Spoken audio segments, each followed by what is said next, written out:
yang dilaporkan adanya 3 LP dan ini dilaksanakan oleh penyidik selesai kurang lebih pukul 19.00. Tentu saja dalam proses pemeriksaan penyidik melaksanakan memberikan hak-hak kepada terperiksa atau yang diperiksa, yaitu hak-hak untuk makan malam, untuk sembahyang tetap kita berikan dan itu digunakan oleh yang bersangkutan. Pada pukul 19.30 pemeriksaan selesai, namun yang bersangkutan masih mengoreksi dan kurang lebih 5 kali proses mengoreksi.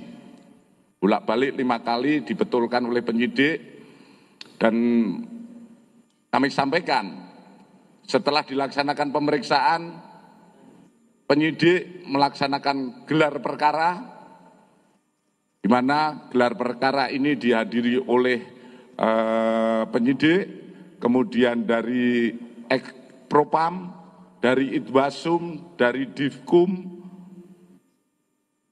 dan dari Wasidik. Hasil dalam proses gelar perkara,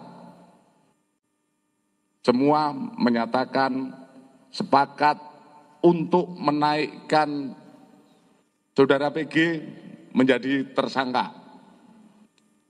Dan selanjutnya pada pukul kurang lebih 21.15 penyidik langsung memberikan surat perintah penangkapan disertai dengan penetapan sebagai tersangka. Dan saat ini saudara PG menjalani pemeriksaan lebih lanjut sebagai tersangka. Mungkin itu saja yang perlu kami sampaikan perkembangan penanganan kasus Panji Gumilang. Mungkin ada yang tanyakan?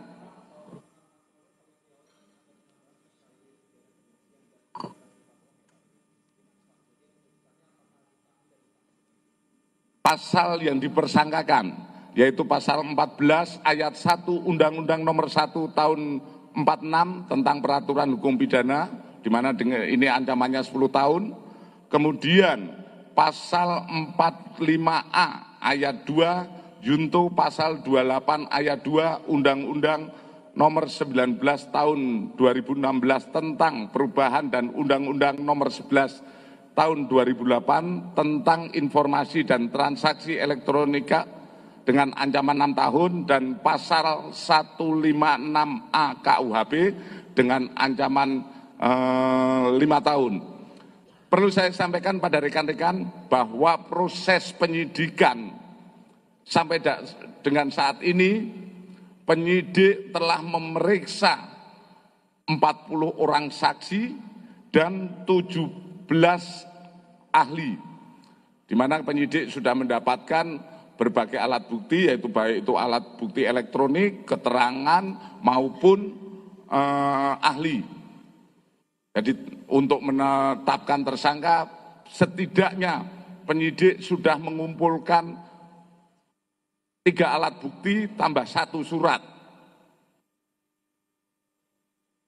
Ada lagi? Saat ini penyidik masih mempunyai 1 kali 24 jam.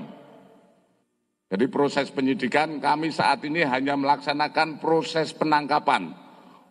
Untuk lebih lanjut, kita lihat perkembangan penyidikan yang dilaksanakan malam ini.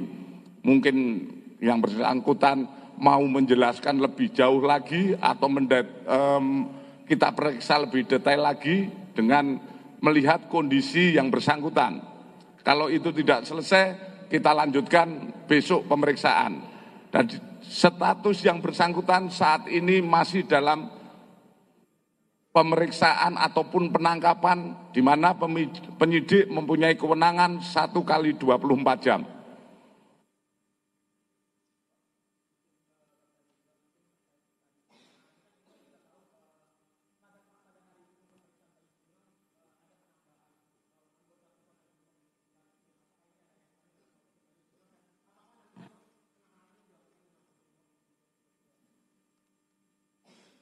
kita berbicara fakta yang ada. Saat ini kami hanya melaksanakan proses penyidikan dan kami masalah pengamanan bukan tugas tanggung jawab kami. Seperti yang mungkin kami sampaikan kepada rekan-rekan media yang WA kepada saya, bahwa kami hanya melaksanakan proses penyidikan. Perkara pengamanan Mako itu sudah merupakan tugas kita semua sebagai anggota Polri, manakala ada eskalasi ataupun laporan-laporan yang mungkin dianggap perlu pengamanan, diamankan. Jadi kami tidak kompetensi untuk menjawab apa yang ditanyakan.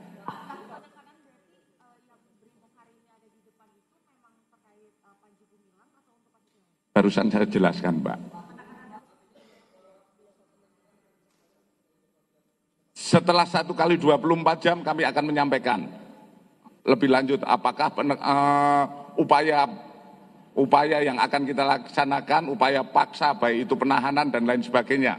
Saat ini kita sedang mendalami penyidikan, dan penyidikan saat ini upaya paksa yang kita laksanakan adalah dalam bentuk penangkapan. Dan itu mendasari hasil gelar perkara yang bersangkutan dinaikkan statusnya menjadi tersangka. Mungkin itu saja. Terima kasih kepada rekan-rekan semua. Terima kasih rekan-rekan. Wassalamualaikum warahmatullahi wabarakatuh.